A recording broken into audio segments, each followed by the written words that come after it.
no voy a perder un minuto más, te lo voy a decir clarito. Alberto, Cristina y Axel Kicillof arrancaron la campaña para 2021. Arrancaron ya. Más a decir, pará, Majul, qué exagerado, falta un montón en el medio del COVID. En el medio del COVID. Mirá, el mundo todavía lucha para encontrar una vacuna contra el COVID-19. Sin embargo, ¿cómo lo puedo llamar? ¿El Cris-albertismo o el albert-cristinismo? Encontró la fórmula para aprovecharse electoralmente del virus. Y parece que funciona. En las últimas horas, el oficialismo acaba de imponer un relato a sangre y fuego. Cuando digo a sangre y fuego, digo, no se van a mover de ahí. Vas a ver. Escucha bien. Con 3 supuestos. Supuesto 1. La mayor expansión del virus está en la ciudad que conduce Horacio Rodríguez Larreta. ¿Lo viste, no? Ayer Daniel Santa Cruz, en el medio de la cornisa, nos mostró el mapita de Golan, es el apellido, ¿no? Goyan. Sí. Daniel Goyan. Después ponelo el mapita del... Porque, digo, mucho Twitter, pero para poner a la ciudad de Buenos Aires en rojo y todo el resto en celeste, como si lo demás no hubiese habido contagio, es una provocación política, no sanitaria. A ver, ahí está. Mirá, esto es lo que escribió el ministro de Salud de la provincia de Buenos Aires. ¿Qué significa esto? Listo, se acabó, cerremos todo. La culpa la tiene Horacio Rodríguez Larreta. ¿De qué? De lo que pasa ahora y de lo que venga también. Ah, qué lindo. Ahora se lo voy a preguntar al ministro de Salud de la ciudad, Fernán Quirós, cuando venga. 2, supuesto 2. A la vocera de Garganta Poderosa, Ramona Medina, obviamente lamentamos su fallecimiento contagiada por coronavirus. Dicen, dentro del propio gobierno, no solo los sectores más radicales, muchos otros, dice, la mataron con su desidia. ¿Y quiénes la mataron? Las autoridades del gobierno de la ciudad. Che, ¿no es mucho eso? Así que cuando yo planteo que eso es mucho, el HDP soy yo, o es Federico Andajasi. Basta, muchachos, no le mientan más a la gente. A una chiquita que creo que trabaja de periodista y que escribe la palabra M para referirse a mí. No la conozco, no me importa. ¿Vos creés que por decirme M a mí vas a ser mejor persona? La basura sos vos. La que está entremezclada con eso que mencionás vos, sos vos, no yo. Yo digo lo que pienso, sin ofender a nadie. Por supuesto que al hermano Santiago Maldonado no le voy a contestar, está lleno de dolor, y comprendo su dolor. Pero no siempre significa que el dolor te dé la razón, Yo tengo dolor por muchísimas cosas. No pongo acá mismo mis cosas personales para discutir, pero hay cosas que me duelen mucho. No me hace mejor o peor tener más dolor o menos dolor, No te confundas. Y tercer supuesto de la campaña 2021, de Cristina, Alberto y Kicillof. En el caso de que el COVID-19 empiece a contagiar a mansalva a los habitantes de la provincia, Dios no lo permita. Yo no creo en Dios, pero ni Dios ni algo que sea parecido a Dios lo permita. Dios no lo permita. La responsabilidad en ese caso, dicen ellos, como no podía ser de otra manera, debería caer o recaer ¿sobre quién? Sobre Alberto. No, sobre los altos funcionarios porteños. Yo no voy a defender a los funcionarios porteños, defiéndanse solos. Bastante mal se defienden, de hecho. Bastante mal se defienden. Pero todo lo que te digo no es un invento de Mirá, del equipo de Mirá. No, de nuevo, no nos creas a nosotros. Revisen las declaraciones del ministro de Salud de la provincia, Daniel Goyan. Todavía procesado, lo estuve chequeando. Lo voy a saludar a Hugo Machiavelli un segundito. Hugo, buenas noches. Hola, ¿cómo estás? Luis, buenas noches. Está procesado todavía Goyan, sí, ¿no? Sí, exactamente. Bueno, todavía procesado por la causa denominada Plan Cunita. Unos kits para recién nacidos que habrían sido comprados por el Estado con sobreprecios durante el último gobierno de Cristina. Yo varias veces intenté hablar con el ministro de Salud de la provincia de Goyan. ¿Por qué? Así como intento hablar con Ginés González García. Hace un tiempo que no me atiende, no sé si le habrán dado una directiva, no sé, no importa. ¿O cómo no voy a querer hablar con los ministros? Yo quiero hablar con la gente que se supone que sabe. Son los ministros de salud. El delito que se le imputa a Goyán en el plan Cunitas es fraude en perjuicio de la administración pública, en concurso ideal con el delito de abuso de autoridad y violación de los deberes de funcionario. Goyán ayer instaló la idea de que todo lo malo viene de la ciudad y que de la provincia viene todo lo bueno. De nuevo, visiten su cuenta de Twitter, porque después se les dijo, pero más o menos. Vean de nuevo cómo señala con rojo el mapa de la ciudad. Y presenta la zona, dice así, como la de mayor contagio. Por supuesto que el ministro no dice que la ciudad de Buenos Aires también es el distrito donde más testeos se están haciendo. No lo dice. Esto es típico del populismo, te saca de contexto todo. En el relato siempre conviene potenciar los datos donde vos sos inocente o sos un campeón y los otros son los culpables de todos. No vaya a ser cosa que a alguien se le ocurra preguntar por la verdad de los datos y queden descolocados de por vida. Decimos crisalbertismo o albertocristinismo porque aunque parece que cada uno atiende su propio juego, el presidente y la vicepresidenta jugarían de memoria.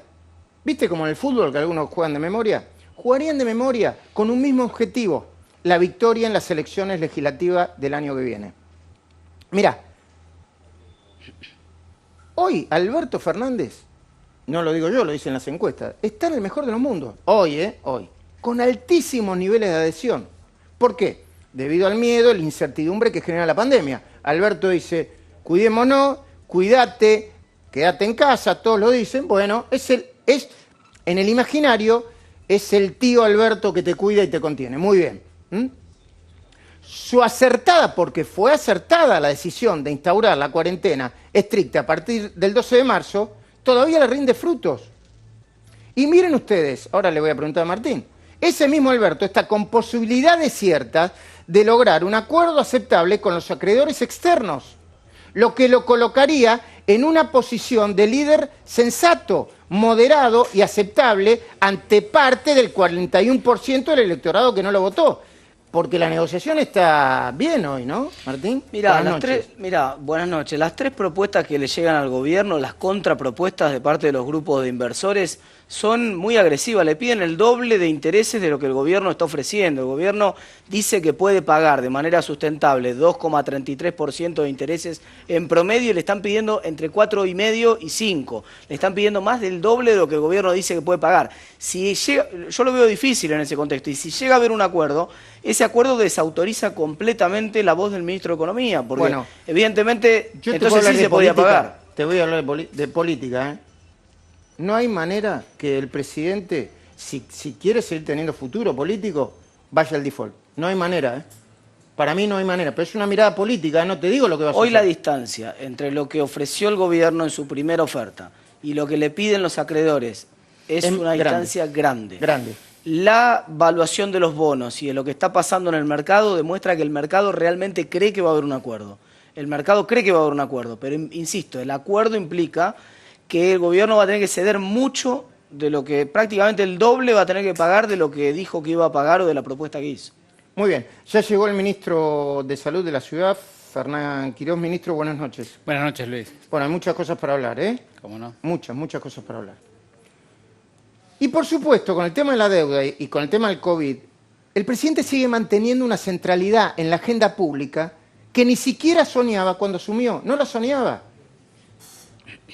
Por su parte, Cristina, aunque todavía no se siente tan cómoda, parece haber alcanzado un punto de entendimiento ¿con quién? Con el dirigente al que ungió como presidente. Ayer se cumplió un año.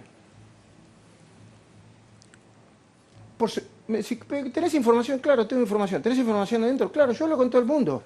Lo que no significa que te venga a contar con quién hablo y cada 5 minutos. Mira, está claro que llegaron a un nuevo acuerdo. Ella va a intentar apurar su estrategia para lograr impunidad. La va a apurar ella.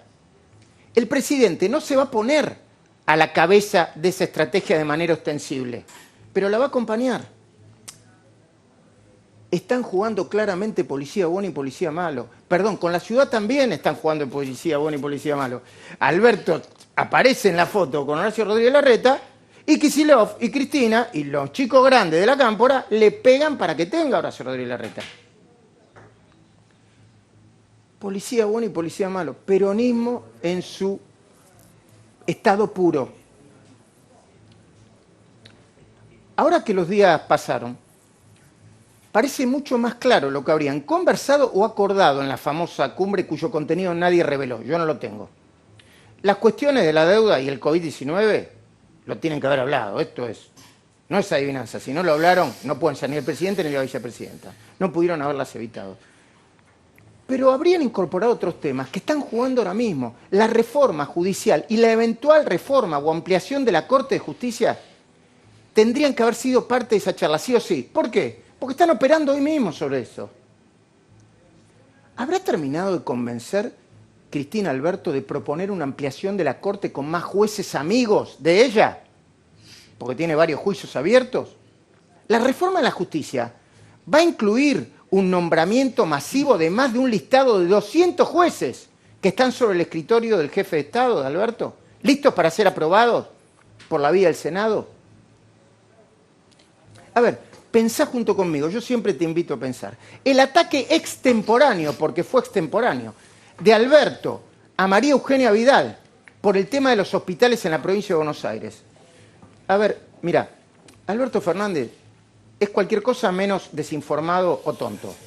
¿Vos creés que Alberto Fernández ignora que los hospitales en la provincia de Buenos Aires están como están después de que durante 28 años el peronismo no movió un dedo y anunciaba e inauguraba 3 veces un hospital que nunca se ponía en funcionamiento? Es más, ¿por qué vos y yo tendríamos que desvincular el ataque de Alberto Fernández a María Eugenia Vidal, mirá qué cruzado, al presidente, a la provincia de Buenos Aires, del ataque de los intendentes del conurbano a Horacio Rodríguez Larreta? De nuevo cruzado, intendente del conurbano, Horacio Rodríguez Larreta. Perdón, ¿se entiende lo que quiero decir, no? Perfectamente. Ok. Las palabras de Alberto en la interna del Frente de Todos es música para los oídos de Cristina y de Kicillof. Que un dirigente con más del 70% de imagen positiva, espera, ¿60, 70% tiene Alberto? 60. La quiero ver, ¿eh? La Sí. quiero ver a Ah, sí, ¿Sabes por qué bien. la quiero ver? ¿Sabes por qué la quiero ver? Le metieron otra vez la mano en el bolsillo a los jubilados. Ah, bueno, pero eso hoy, ahora vos La me lo gente no sé. tiene para comer en la calle. Está muy complicada la situación económica. ¿Vos decís que con la decisión Esto es del la, aumento esta, de hoy esta le es la metieron plaza, la mano a todos? Ese 70% de imagen de Alberto es la Sí. plaza de Galtieri.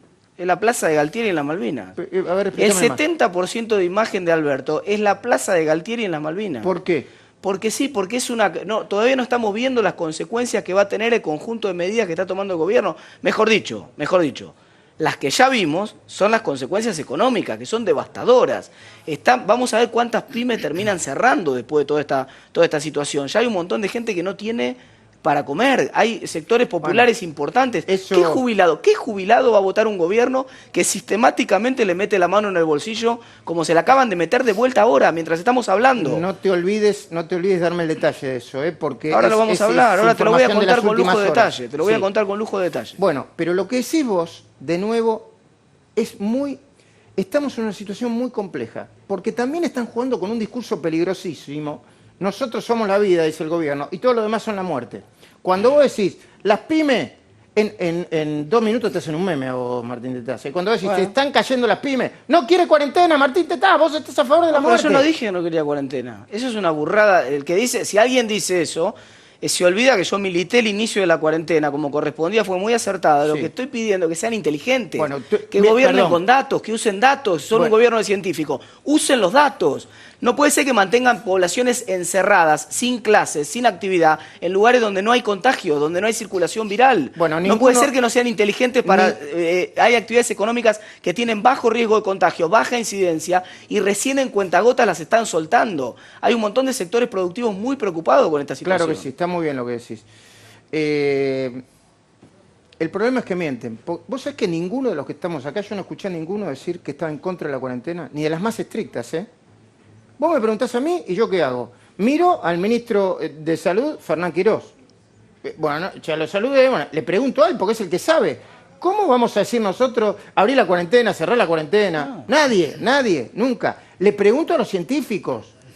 Me preguntan, Majul, ¿estás orgulloso de que el CONICET haya hecho un test? Ahora le voy a preguntar sobre la viabilidad de ese test porque parece que es muy importante. Orgullosísimo como argentino. Si somos parte del Estado, ¿o se creen que también los kits de test para neutralizar el coronavirus tienen camiseta? Vamos, muchachos, termínenla con eso. Pero de nuevo, que el presidente con imagen positiva alta critique a una de las principales candidatas de la provincia el año que viene, dicen, ayuda y mucho.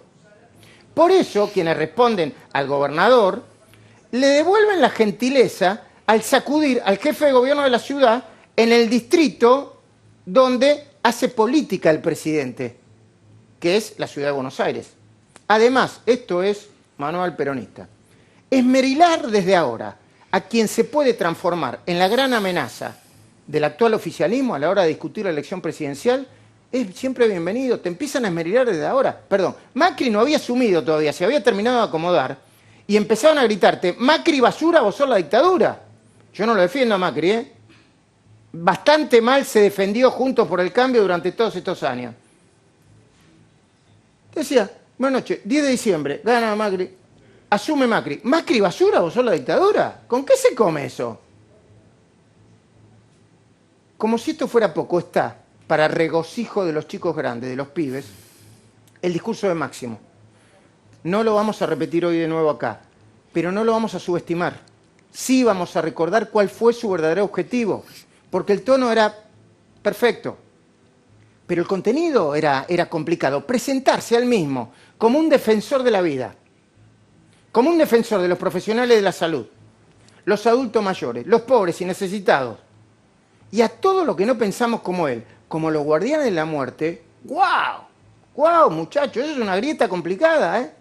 El tono fue correcto, pero el contenido fue tan virulento, tan diseñado para generar discordia, que podría llegar a ser considerado como la pieza fundante de una nueva grieta.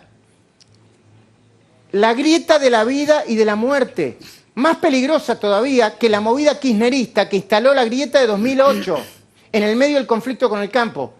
Pero vos a esta altura te preguntarás, ¿por qué se toman semejante trabajo si falta todavía 1 año y medio para la legislativa del año que viene? ¿Por qué tirás este tema, Majul, que es extemporáneo? Porque una vez que se declare el fin de la pandemia, ojalá sea lo más rápido posible, la economía va a estar destrozada. Y parte del capital político del Frente de Todos, como dice Martín Tetaz, se podría perder de manera dramática. ¿Para qué esperar entonces que la oposición se despierte y se transforme en alternativa en ese contexto? Mejor es castigarla desde ahora. Mejor es castigar a la oposición cuando todavía no se despertó, dicen los manuales del peronismo electoral. En eso, Alberto y Cristina no tienen la más mínima diferencia. No te confundan, ¿eh? Son lo mismo. Uno hace de policía bueno, el otro hace de policía mala, pero son exactamente lo mismo. Federico, un minutito antes de hablar con Quirós. El tema Maldonado, la figura del Maldonado volvió a aparecer y generó un ruido bárbaro. Explícamelo en el poco tiempo que me lo puedas explicar, dale. Efectivamente, anoche en la cornisa dijimos que había muerto, que es una muerte muy lamentable, Ramona Medina, referente de la Villa 31, de la revista La Garganta Poderosa, realmente es muy lamentable. Y hablamos de la utilización política que hizo el kirchnerismo de esa muerte, salió a hablar Bonafini, salió a hablar Victoria Donda, y el hecho es que hoy Sergio Maldonado, a quien yo respeto muchísimo y respeto sobre todo su dolor, nos insultó, me insultó personalmente. Yo no le voy a contestar los insultos, tampoco los voy a reproducir, Pero la verdad es que a mí me gustaría que Sergio Maldonado conociera los casos Maldonado, que no hace falta inventar, porque ya los hay. A ver, yo no sé si hay Sergio otros casos Maldonado, decís vos. A ver, no, bueno, pero estos son auténticos, ¿no? Porque el caso Maldonado, digamos, fue fraguado. Se quiso hacer aparecer que había sido secuestrado, torturado. Nada de eso pasó, se ahogó. Lamentable, muy lamentable. ¿Y otros fueron torturados? Mirá. Florencia Magalí Morales, Sergio Maldonado se las menciono porque a lo mejor no las conoce. Franco Maranghello, Francisco Vivandelli. ¿Quiénes son? Bueno, Florencia Magalí Morales el 5 de abril, ahora, hace muy poquito, salió a andar en bicicleta. Violó la cuarentena, la detuvieron, la apresaron y apareció muerta en su celda. Y tenemos que creer que se suicidó. La autopsia es un desastre. Franco Gastón Maranghello, 16 años, un chico de 16 años, el 24 de abril, en Villa Mercedes, San Luis, en San Luis. Violó la cuarentena, salió, lo encarcelaron, ¿y qué le pasó? ¿Qué le pasó? Apareció muerto en la celda. ¿Qué dijeron? 2, en San Luis. 2 muertos. Dijeron que se suicidó con una remera. Es muy difícil suicidarse con una remera, sumamente difícil. Discúlpame, 2 casos que corresponden a San Luis, fuerza de seguridad de un gobierno neo-kirchnerista. Peronista, neo-kirchnerista. Bien. Estos casos no se conocen. Yo quisiera que Sergio Maldonado los conociera. Bueno, no lo defienden a eso, lleno de a defectos. Sergio Maldonado dejarlo porque está lleno de dolor. Pero todos los que se cuelgan del dolor de la familia Maldonado, ¿no hablan de estos casos? Bueno, provincia de Buenos Aires. 15 de abril, Bahía Blanca, provincia de Buenos Aires, Kicillof. 4 policías detuvieron a una pareja por violar la cuarentena, las detuvieron, los molieron a palos. Los molieron a palos, por decir que no tenían permiso, además lo tenían el permiso. 10 de mayo, en el Polideportivo Los Polvorines, provincia de Buenos Aires, Kicillof. 5 policías, te digo, me cuesta decirlo, violaron a una compañera. Eso fue la semana pasada, ¿no? Eso fue la semana pasada. Provincia de Buenos Aires. Provincia de Buenos Aires. Bueno, yo supongo que deben estar ya con sumario administrativo y preso, ¿no? Bueno, no lo sabemos. Yo no escuché tampoco pronunciarse a los colectivos feministas, y sería bueno que lo hicieran. General Pico, La Pampa, 23 de marzo. Un hombre cruzó a cruzar Pan, supusieron que no tenía permiso, lo balearon con bala de goma, está internado. Francisco Vivandelli, también en La Pampa. Lucha por su vida porque violó la cuarentena y lo golpearon durante horas. Ahora, yo quisiera que Sergio Maldonado se solidarizara con esta gente, que Berbisky, que Félix Kraus, que Victoria Donda, que Eve de Bonafini, pero parece ser que contra estos Maldonados auténticos, no fraguados, nadie dice nada. Curioso. Bueno, gracias, Federico. Quirós, bueno, yo se lo voy a decir sinceramente, Quirós. Yo sé que usted se ocupa del tema salud, no se mete en cuestiones políticas. Si estuviera Santilli o Horacio Rodríguez Larreta, lo hubiera arrancado por la política. Uno abre los portales y cree que el avance del coronavirus solamente tiene que ver con lo que pasa en las villas y con lo que hizo o no hizo la política de salud de la ciudad de Buenos Aires. Tenemos todo el tiempo del mundo, quiero escucharlo con tranquilidad. Yo vengo insistiendo desde hoy temprano en esta idea, ¿no? La pandemia le ha traído muchísimo dolor a todos los pueblos de la tierra y también nos está trayendo dolor a la Argentina, no solamente en términos sanitarios, sino en términos económicos, estaban hablando hace un ratito sobre eso, sociales, afectivos, familiares. De tal modo que nosotros estamos convencidos y del primer día venimos con defendiendo este concepto de que esta pandemia no da espacio para las disidencias. No da espacio para las disidencias. Los líderes, los políticos, los responsables de la sociedad necesitamos trabajar en la búsqueda de un proyecto común, de una forma común de defendernos de esta pandemia, de esta dificultad, de este dolor, y por lo tanto estamos trabajando permanentemente con el Ministerio de Salud de la Nación, con el Ministerio de Salud de la Provincia de Buenos Aires, buscando los puntos de estrategia común que los hemos encontrado y los hemos ido desarrollando cada uno a su manera en su territorio y defendiendo que la forma es cooperar y colaborar. No hay espacio para otra cosa, yo ya lo he dicho hoy durante todo el día y defendemos... Es difícil oírlos pelear a usted, Horacio Rodríguez Larreta, y está bien que así sea, es su espíritu. Porque no queremos gastar un gramo de nuestra energía en nada que no sea trabajar en construir un escenario de protección de la sociedad. Claro, dígame qué es lo que está pasando entonces, ¿qué está pasando en la ciudad? ¿Qué está pasando en la Argentina? Si yo tengo que interpretar como lo interpreto, como lo interpretamos acá, cualquier cosa, si tienen alguna disidencia, me dicen que es claro que si hay más testeo va a haber más contagios, ¿no? O tengo que interpretar que la provincia de Buenos Aires tiene una situación privilegiada donde no hay tantos contagios porque la política de la cuarentena funcionó mejor. Sí, yo puedo explicar con todo detalle, y además es mi responsabilidad explicárselo a la ciudadanía, qué está pasando en la Ciudad de Buenos Aires. Nosotros tenemos, como siempre digo, una curva que va progresando lenta, pero sistemáticamente, porque tenemos un índice de contagiosidad que está arriba de 1, como todas las zonas que tienen circulación social comunitaria en la Argentina. Debido a que tenemos una contagiosidad por arriba de 1, sabemos que va a ir progresando lenta, pero sostenidamente, y en un momento va a levantar en una fase... Explíquemelo de nuevo. ¿Qué tiene que ver la contagiosidad por encima de 1 y su pronóstico de que va a subir todavía más? Se sabe perfectamente bien, toda vez que la contagiosidad, el famoso R0 que todo el mundo nombra, es mayor de 1, como le ha pasado a todos los países antes de llegar al pico, todos han tenido R mayores de 1, algunos han sido números muy altos, como el que hubo en Wuhan, en Italia, en España, en Inglaterra, en Estados Unidos, en Brasil, y otros han sido extremadamente bajos, como es el resultado del R en la Argentina, dado el esfuerzo económico que la sociedad está haciendo. Entonces, dado que ese R es mayor de 1, pero es apenas mayor de 1, en la Ciudad de Buenos Aires está en general entre 1.3 y 1.4, sabemos que como cada enfermo va a enfermar a más que 1, porque es 1.3 el R, sabemos que la curva está en progresión, y por eso nosotros decimos siempre, la curva en la Argentina va lenta, pero progresivamente, al menos en la Ciudad de Buenos Aires, hacia un proceso donde va a volver a levantar más adelante, pero por suerte, como viene lentamente progresando, ese levantar va a ser lento y el pico no va a ser muy alto. Por eso es que para nosotros es muy importante todo el esfuerzo que estamos haciendo. Perdón, ¿no es cierto, como dicen algunos, que como el martes pasado abrieron, empezó el contagio, se va a empezar a ir de las manos los niveles de contagio? No, eso decididamente no. Ahora te lo contesto precisamente, pero me gustaría terminar el otro concepto. Perdón, y es, sí.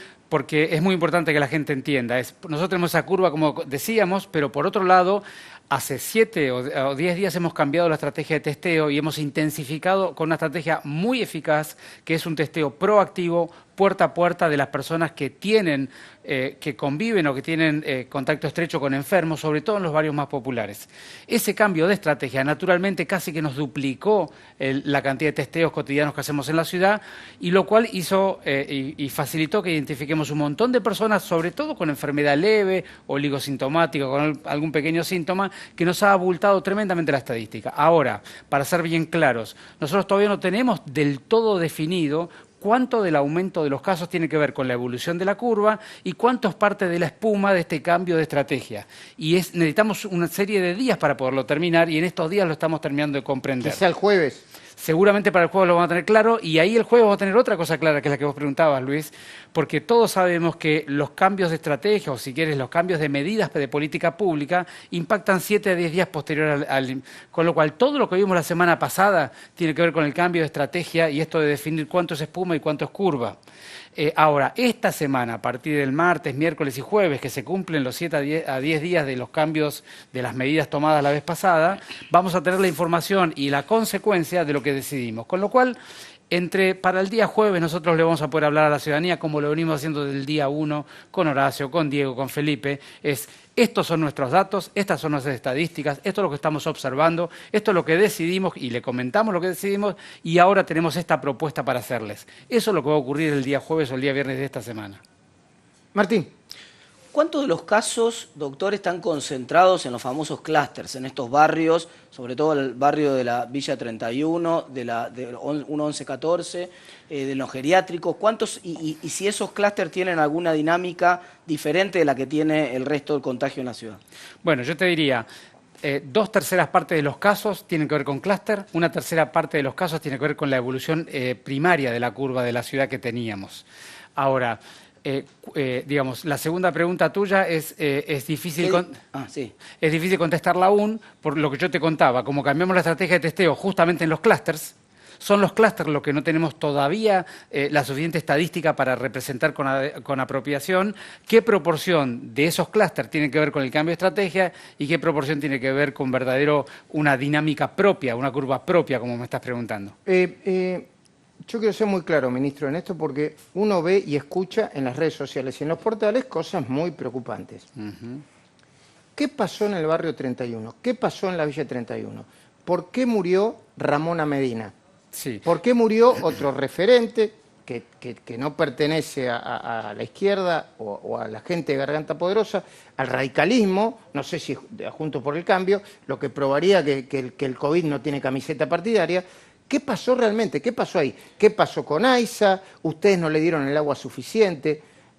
De nuevo, tiene todo el tiempo del mundo porque yo escucho mucho ruido alrededor de eso, ¿eh? Lo primero que es importante decir, y lo venimos diciendo de hace mucho tiempo, es los barrios populares pierden la principal vacuna que tenemos para esta enfermedad, que es el distanciamiento físico. Por lo cual todos sabemos, y las políticas públicas de la ciudad estaban orientadas y están orientadas a esa cuestión, que en los barrios populares el virus tiene más contagiosidad, se comporta de una manera diferente, particularmente por la pérdida de distanciamiento. O sea, cuando fueron al barrio 31, ¿sabían con lo que se iban a encontrar o esperaban? No, nosotros venimos comentando de hace 2 meses, de la primera conferencia de prensa dijimos, acá hay 5 subsectores que son especialmente vulnerables y nosotros desarrollamos una política pública precisa y explicamos política por política en cada subsector. El equipo de salud, los adultos mayores, los geriátricos, las personas en situación de calle y paradores y los barrios populares. Cada uno de ellos tiene una política pública muy intensa y muy específica que luego, si tenemos tiempo, la podemos volver a repetir. Pero digamos, en los barrios populares en particular, el Ministerio de Desarrollo Humano desarrolló 4 ejes de trabajo: la garantía alimentaria, la limpieza y el acceso a elementos de protección y de limpieza para esta situación, la creación de estos espacios que decíamos hace un ratito, que tienen que ver con dispositivos donde la gente se pueda albergar y distanciar porque tenga alguna enfermedad o mucha edad y tenga que estar distanciado. Y por último, la estrategia sanitaria. La estrategia sanitaria tiene que ver con la detección rápida de las personas, el distanciamiento de ellas y el cuidado durante todo el periodo de la enfermedad. ¿Y qué pasó con el agua? Bueno, el agua yo creo que ya es bastante público. Ha habido un problema estructural de AISA hace algo así como 10, 15 días, que duró unos días, que eso bajó la presión no solamente en el Argentino, sino todos los alrededores. AISA, a los días de tener el problema, lo resolvió, se fue recomponiendo la presión de agua. Mientras tanto, el gobierno de la ciudad intentó acompañar y mitigar el problema con los camiones hidrantes, que nunca es suficiente para resolver este problema. Y particularmente en el bajo autopista, que es donde vivía Ramona, es un área estructuralmente muy compleja, para lo cual se desarrollaron los departamentos a donde toda esa gente se está mudando, porque es un área absolutamente difícil de resolver. ¿Usted qué siente cuando dicen cuando escucha que a Ramona la dejaron morir? ¿Qué responsabilidad suya? Yo te diría lo siguiente, Luis. Cada una de las 122 muertes de COVID en la Ciudad de Buenos Aires son de un profundo dolor, cada una de ellas irreemplazable. Por lo cual las críticas de las personas que sufren el dolor, todas las interpreto y las trato de analizar para saber cada día y el día de mañana qué podemos hacer mejor. No me interesa molestarme con alguna crítica que yo pueda considerar que es injusta o que es desproporcionada, porque creo que desde el dolor lo único que uno puede hacer como funcionario y como responsable es estar cerca y acompañar y comprender. De manera que yo solamente tengo para todas las personas que sufren dolor y que la están pasando mal, que quieren criticar y sobrecritican o dicen cosas que desde mi perspectiva no son justas, yo solamente las escucho, trato de aprender y trato de mañana redoblar el esfuerzo. Y ahora le pregunto, ¿por qué en los barrios populares de la provincia de Buenos Aires no hay tanta contagiosidad como en la 31 o como en la 1114, que fueron donde se hicieron los testeos? ¿Por qué? Bueno, honestamente no soy funcionario de la provincia de Buenos Aires, con lo cual no puedo dar una respuesta concreta porque no conozco los datos precisos de qué está pasando en la provincia de Buenos Aires, solamente veo las estadísticas nacionales, pero sí hay una cosa que hay que aclarar bien, la contagiosidad tiene que ver con la pérdida de distanciamiento y la pérdida de distanciamiento tiene que ver con la densidad poblacional que tienen los barrios populares. Y decididamente la Ciudad de Buenos Aires, toda la ciudad, y en particular los barrios vulnerables también, tiene una densidad que es superior a cualquier otro lugar. No es casualidad que todas las ciudades del mundo más importantes han sido las que más han sufrido la enfermedad. Tiene que ver Barcelona, Madrid, Milán, Londres. Digamos, es natural que la densidad poblacional aumenta la contagiosidad. Y eso podría ser una explicación, también podría haber otras explicaciones, pero yo no soy quien para opinar sobre eso. Muy bien, ministro, le pido los últimos segundos, agradeciéndole que haya estado acá. Un mensaje para los porteños que siempre siempre es importante. Ustedes son la autoridad sanitaria, lo mismo le hubiera pedido al ministro de Salud de la provincia. Sí, lo primero que tengo para decir a los porteños es, tenemos por delante todavía una curva de casos que va a aumentar, tenemos que pasar ese momento va a ser más duro y nos tenemos que concientizar de que el dolor de la ciudadanía la tenemos que acompañar cada uno aportando algo. Los que tienen que quedar en su casa, quedarse en su casa, los adultos mayores y que tienen enfermedades, cuidarse mucho, las personas que estamos trabajando como funcionarios, cumplir nuestra responsabilidad y llevar las políticas públicas, y también las organizaciones de la sociedad civil y las empresas, cuidar a sus trabajadores. Y esto lo digo porque vengo de otra entrevista hablando con una persona, Marta, que vive en la 31, y hay algún nivel de estigmatización con las personas que viven en la 31 en relación a que no quieren que trabajen por miedo a que contagien. Todos tenemos que apoyar y cuidar a la gente que está sufriendo. Acá no hay que estigmatizar a nadie y la sociedad va a ser una sociedad superadora de lo que hoy somos y fuimos si entendemos que en el dolor colectivo es el colectivo el que tiene que cuidarse y acompañar para pasar este momento. Gracias, Quiroz, muchísimas gracias. Por favor, gracias a ustedes. Muy bien. ¿Por qué decís que le robaron a los jubilados? Un segundito, me están llamando. Sí, vamos a compartir con Roberto Kachanowski hablando de economía y con Rosendo Fraga hablando de política, dos personas que tienen mucha experiencia y saben mucho, y lo vamos a compartir ahora. Los saludo y le empiezo preguntando a Martín Tetaz, porque le había quedado picando eso. ¿Por qué decís que le están robando a los jubilados, a todos los jubilados, Martín? Sí, es muy simple, Luis, porque de acuerdo a la fórmula anterior que el gobierno puso en suspenso, metió en el congelador con la ley de emergencia económica, le tocaba un 10,9% de aumento que tiene que ver con lo que había sido la inflación en el último trimestre del año y los aumentos salariales, y le dieron solamente 6,1% a los jubilados, y esta vez sí, ¿te acordás que la vez pasada, el trimestre pasado, le metieron la mano a los jubilados ricos, que como todo el mundo sabe, cualquiera que gana más de 16.130 pesos en Argentina es un jubilado rico, por supuesto, ¿no? Ahora no discriminaron, ahora le metieron la mano en el bolsillo al 100% de los jubilados, al 100% de los pensionados, al 100% de los perceptores de la UH, se quedaron en esta oportunidad prácticamente con 4 puntos, 4,7, 4,8 puntos que le correspondían a los jubilados. Muy bien. Martín, esperamos un segundito. Hugo, esperamos un segundito con el tema de Vudú. Esperamos un segundito con lo que tenías. Voy a saludar a Roberto Kachanowski y voy a empezar preguntándole, porque después me voy a ir con Rosendo Fraga, sobre la eventual, no sé, kirchnerización, algunos dicen chavización, no sé, radicalización del gobierno, se lo vamos a preguntar a Rosendo, pero lo de Fernanda Vallejos, diciendo, che, así nosotros le prestamos a las empresas, los ayudamos a pagar salario, entonces bien nos podríamos quedar con un poquitito de esa empresa. ¿Es un delirio? ¿Es algo serio? ¿Tenemos que tomar como algo poco serio todos los delirios que cada 5 minutos plantean? ¿O tenemos que preocuparnos, Roberto? Buenas noches y gracias por atendernos. ¿Cómo te va? Sí, me parece un delirio, porque primero te dicen no puedes trabajar. Cuando te estás quebrando te dicen, bueno, emito pesos y te doy para que no te fundas. Después te dicen, como emití pesos y te doy para que no te fundas, entonces harás una parte de tu negocio en limpio.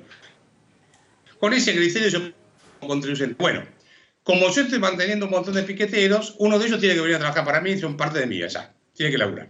Es el mismo criterio. ¿Sí?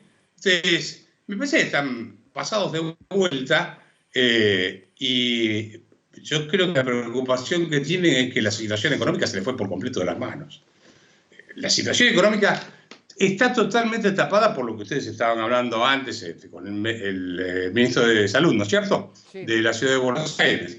Está tapado por eso, pero la situación económica, yo te diría que es sumamente complicada. Hablábamos en los primeros 12 días del mes de mayo, el Banco Central emitió 290.000 millones de pesos, que va a ser más que el total de los impuestos que va a recaudar la Nación en el mes de en este mes. Te diría que el déficit fiscal también se le está yendo de las manos, obviamente. Ya venía de antes con un aumento en el primer bimestre, un aumento importante del déficit fiscal. O sea, esa política que ellos habían dicho de que ayer más o menos lo estábamos debatiendo con Martín, no sé si me está escuchando Martín, por ahí, le voy a poner plata en el bolsillo de la gente. En realidad, ellos aumentaron el déficit fiscal, mira, lo tengo por acá, si lo encuentro rápido te lo digo, pero se le fue de las manos por completo en los primeros 2 meses. En el primer bimestre aumentaron el déficit fiscal un 144% y todavía no tenías el COVID, ni tenías la cuarentena.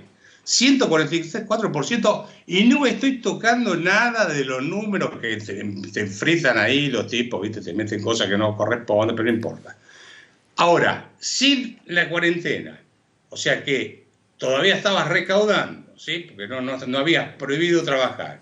Tenías un aumento del déficit fiscal del 144% porque metiste las tarifas de los servicios públicos, las metiste de nuevo, las pisaste y le tenés que dar subsidios. Pisaste dar subsidios sociales, etcétera, antes de la cuarentena. Te podés imaginar que ahora esto está por completo totalmente descontrolado. Se te cae la recaudación, los costos se te van, y entonces yo creo que están tirando cualquier cosa para ser responsables a otro de lo que está pasando. Que es lo tradicional del populismo, ¿no?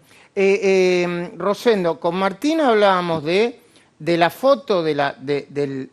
Yo entiendo, según las encuestas, el enorme apoyo que todavía tiene Alberto Fernández, el juego de Alberto y Cristina, donde uno parece el policía bueno y el otro la policía mala, la embestida y estos delirios de política económica, de propuestas cuasi chavistas que por ahí la tiran a ver si entra o no. ¿Cuál es tu mirada sobre lo que está pasando ahora mismo, Rosendo? Que hace mucho que no hablamos y me interesó mucho volver a escucharte. Bueno, mirá, hoy casualmente, ¿no es cierto?, se cumple un año de que fue anunciada la fórmula Fernández-Fernández. Y yo creo que, ¿no es cierto?, la idea de que Alberto Fernández y Cristina se iban a enfrentar o que el presidente, ¿no es cierto?, por el hecho de ser presidente iba a subordinar al kirchnerismo. Bueno, todo esto no se está dando. El mismo Alberto Fernández el fin de semana públicamente dijo, este es el gobierno de Cristina y mío, ¿no es cierto?, en este sentido. Entonces lo que yo creo que está pasando es que aquellos que pensaban de que Alberto Fernández, al ser el presidente, iba a tener un poder que iba a anular al kirchnerismo, esto es lo que no se está dando. Cristina es la vicepresidente, pero hagámoslo muy simple, tiene una alianza importante con el gobernador de la provincia de Buenos Aires, tiene a su vez su hijo presidente del bloque de diputados. Entonces me parece que tiene un núcleo de poder que, sin lugar a dudas, está orientando el gobierno.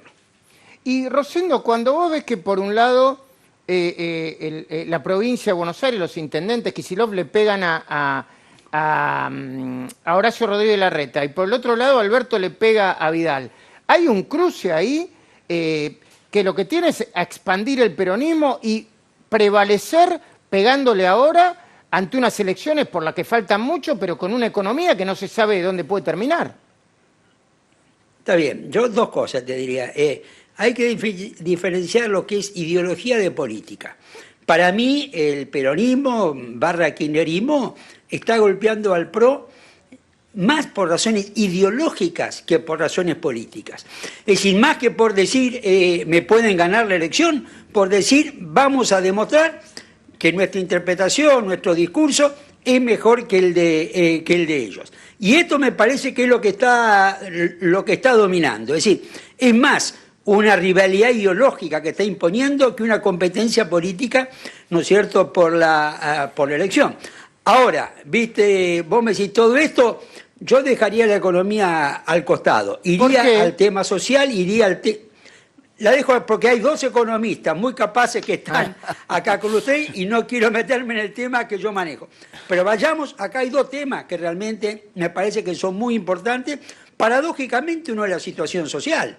Pues fíjate que el mismo INDEC informó que a fines de diciembre la pobreza había llegado al 38.5% y que ahora estaría en el 45%. Esto implicaría que el segundo semestre probablemente estemos con una pobreza del 50%, que fue el récord del primer semestre del 2002. Esto me parece central ponerlo en el centro del debate. Y segundo, el tema educativo. Es decir, como que el tema educativo, que es el tema central de largo plazo, está en una crisis realmente muy importante. Y acá no quiero extenderme más. Por eso yo sigo mucho lo que hace Merkel, que es el país, Alemania, sí, que ha sido más exitoso con la pandemia en el universo del occidente desarrollado. Su equipo de crisis son sanitaristas, psicólogos, educadores y juristas. Es decir, porque no se trata del planteo, es cierto, decir salud o economía, se trata a veces del planteo salud o educación. Martín, para compartir con Roberto, impresionante, muy inteligente el análisis de Rosendo, que además tiene una mirada hacia el mundo, ¿no? Digo, vos decís que le acaban de meter la mano a los jubilados de nuevo. No, yo no lo digo. No, bueno, Acaban de meter la mano a los no, jubilados. está bien. Es un dato de la realidad. Le dieron 6,1% de aumento cuando les tocaba 10,9%. ¿Compartís, Roberto? Sí, no hice la cuenta, pero sí, Martín la está dando seguramente. A ver, se sabía que lo iban a ajustar por debajo de la inflación de entrada, ¿no? Ok. Ahora, esto implica que la economía está muy, muy complicada. Sí. Después yo le voy a preguntar a Rosendo cómo se mezcla la economía con la política, pero con esta economía sí, ¿a quién le van a echar la culpa? ¿Al COVID? ¿A Macri? ¿Todavía la herencia de Macri es para echarle la culpa? Te quiero escuchar, Martín, y después escuchar a Roberto. Para mí todo va a depender de cómo logre salir de esta situación el gobierno, de cómo logre salir de la cuarentena y cómo logre salir de la recesión económica tremenda que tiene la Argentina por delante. En los próximos meses se va a definir. No hay elecciones hoy tampoco y por eso yo también pongo en duda las encuestas, porque no hay manera de medirlo técnicamente porque la gente está en cuarentena, digamos. Entonces no se puede ir a los domicilios, etcétera, etcétera. Vamos a ver qué pasa. En los próximos meses se va a definir si el gobierno logra hacer una salida ordenada, inteligente de la cuarentena. Bueno, a veces el público puede premiar un gobierno con malos resultados en un contexto muy adverso, porque entiende que hizo lo que podía. Pero bueno, también puede ser que las medidas políticas del gobierno terminen hundiendo más a la economía y terminen complicando aún más la situación. ¿Y qué hizo el gobierno desde que asumió y hasta ahora en materia política económica o en materia de economía para mejorar la economía, Roberto? Mira, la economía se mejora con inversiones, siempre, ¿sí? Y hizo todo al revés de lo que tenés que hacer para captar inversiones. De manera que yo te diría, lo que hizo fue ampliar el déficit fiscal, emitir más moneda, generar más inflación, controlar precios, pisar de nuevo las tarifas, atrasar el tipo de cambio, que no es un tema menor. De manera que yo no veo que la salida económica pueda ser posible, y esto Rosendo lo debe saber mejor que yo. Yo no recuerdo ningún gobierno que haya fracasado económicamente y que haya tenido buenos resultados electorales con posterioridad. No sé si hay algún ejemplo que en este momento no recuerdo ninguno. Pero de todas maneras, te diría, va a ser muy difícil que el gobierno en sí pueda salir airoso de esto, más allá de que le eche la culpa al COVID. Y la razón es muy fundamental. El problema económico argentino no es económico, es un problema institucional. La Argentina no tiene instituciones suficientes como para atraer inversiones y crear puestos de trabajo. El tipo de cambio lo tenés atrasado y el consumo no puede crecer si el salario real no crece y no va a crecer si no tenés inversiones. Entonces, vos estás en un círculo en el cual la economía no puede funcionar si la calidad institucional no mejora. Pero y vos mirás el discurso, perdón, te redondeo. Mirás el discurso del gobierno y decís, nunca vas a conseguir atraer inversiones en cantidad, ¿sí? Entonces, podrás tener un vuelo corto en algún momento, si de casualidad.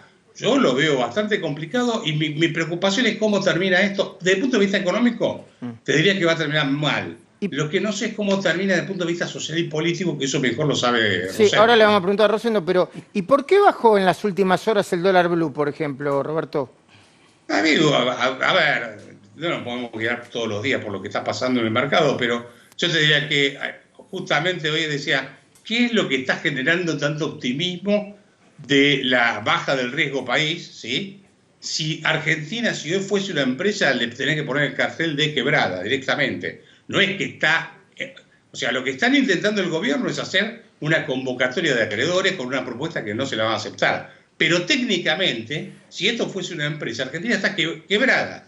Quebrada es, mirá, no me alcanzan los activos corrientes para pagar los gastos que tengo, los pasivos corrientes, ¿sí? Y no tengo flujo tampoco para poder pagar la deuda que tengo. Así que si vos vas a un juicio, el juez te dice, querido, te bajo las persianas, vos estás quebrado. Los países te dicen que no quiebran. Sí, los países quiebran de otra manera. Se va la plata, se van las inversiones, la gente invierte en otros países. En fin, hay infinidad de razones que sube el tipo de cambio, tenés desborde inflacionario, etcétera. Los países quiebran de otra manera el de las empresas, pero también quiebran. Ahora, Rosendo, bueno, dejó picando la pregunta Kachanowski. ¿Existen modelos de gobiernos o de países donde se haya fracasado en economía, con una economía en caída, desastrosa, en recesión, y que los gobiernos no sean castigados por eso electoralmente, popularmente, con los votos? Bueno, yo diría que depende. Es decir, a ver, busco uno de afuera y uno de adentro. Afuera el presidente Roosevelt en los años 30.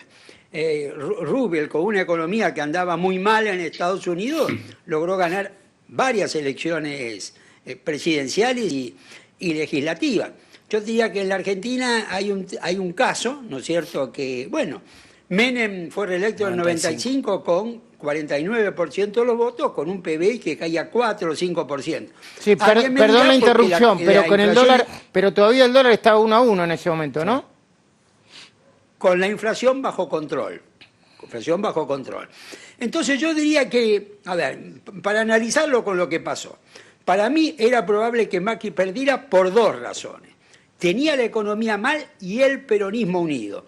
Con el peronismo dividido, aún con la economía mal, a lo mejor Macri ganaba. Esto es lo que yo te diría. Pero guarda, lo político juega un papel muy importante. Una legislativa la ganás con el 30% de los votos o el 35%.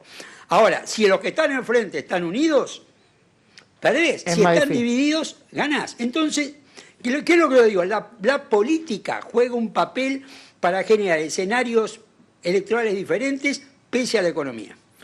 ¿Me pueden esperar unos segundos? Es muy linda esta charla, muy linda, muy interesante. Es como una especie de clase magistral, así que yo me quedaría escuchando. Por vos también, Martín Tetaz, ¿eh? Gracias. Vamos a ver qué dice Federico. Me espera unos segundos, solamente son segundos, ¿eh? Los Haroldos, vinos finos con Ángel. Los Haroldos Estate. Mucho más de lo que esperás. Enseguida volvemos con Kachanowski, Rosendo Fraga y todo el equipo.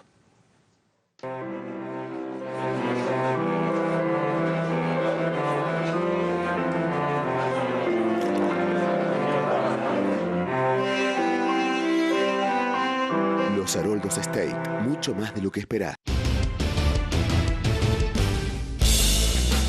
Bueno, ahí estamos con Roberto Kachanowski y Rosendo Fraga. Vamos a compartir unos minutos más. A ver, de conclusiones. Empiezo por Rosendo.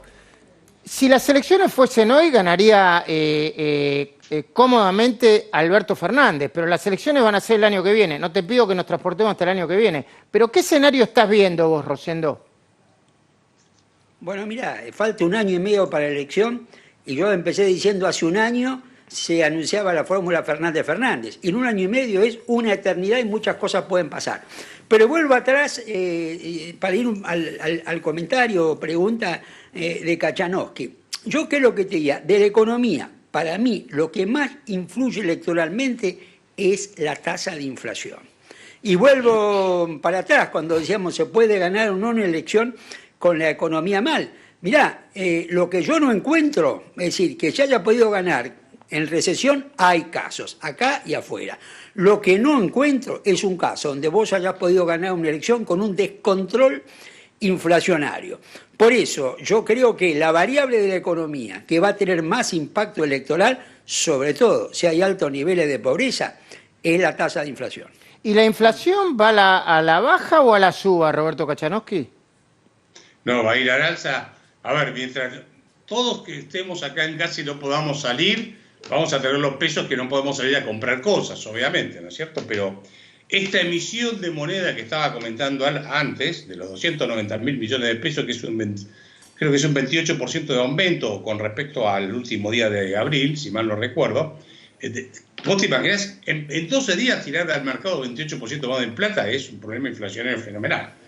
Eso te va a pegar en algún momento y de manera que vas a tener una combinación que va a ser esta.